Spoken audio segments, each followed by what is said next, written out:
जो द्विशा Sharma murder case है, तो द्विशा शर्मा की सास है गिरिबाला। मैं आज उनकी प्रेस कॉन्फ्रेंस की वीडियो देख रही थी, जिसमें वो कह रही हैं कि मेरी बहू जो मेरे पौधे हैं उन पौधों को पानी नहीं देती थी और वो किचन में काम भी नहीं करती थी जाके, और हम उसको बच्चे के लिए बोल रहे थे तो वो भी माँ भी नहीं बनना चाहती थी। मैं ये देख के सरप्राइज़ हूँ कि उस लड़की की शादी को सिर्फ 5 महीने हुए हैं और 5 महीने में उसकी सास की इतनी हाई एक्सपेक्टेशंस थी, जो इतने सारे एलिगेशंस अपनी बहू के ऊपर लगा रही है। तो वैसे तो वो भोपाल में एक जिला जज रह चुकी हैं, लेकिन उसकी बातें सुन के मुझे लग रहा था कि जो पुराने ज़माने में जो दखियोनी सी सास होती थी ना, वो बिल्कुल ऐसी थी।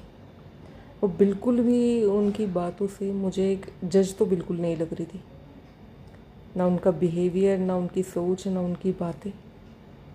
और जिस तरीके से उनकी बहू के मर्डर के बाद उसको सीढ़ियों से नीचे उतारा जा रहा है, जो वीडियो वायरल हो रही है, तो गिरिबाला जी देख रही हैं सीढ़ियों में खड़ी होके, कोई एक्सप्रेशन नहीं दिख रहे उनके फेस पे। एक कुत्ता भी हम लोग पालते हैं तो उससे भी हमें प्यार हो जाता है।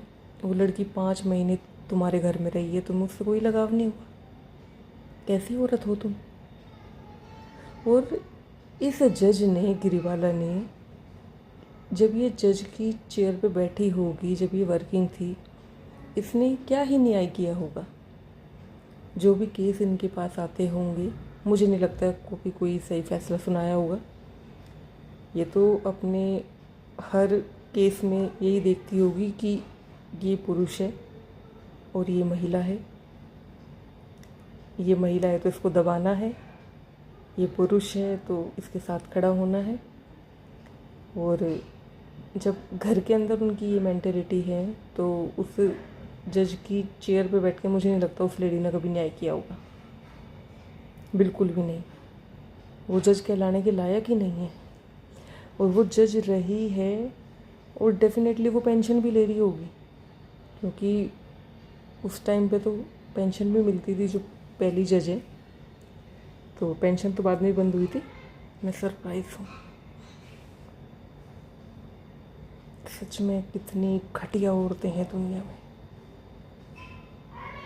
Please like and subscribe to my channel. मैं इस तरीके की और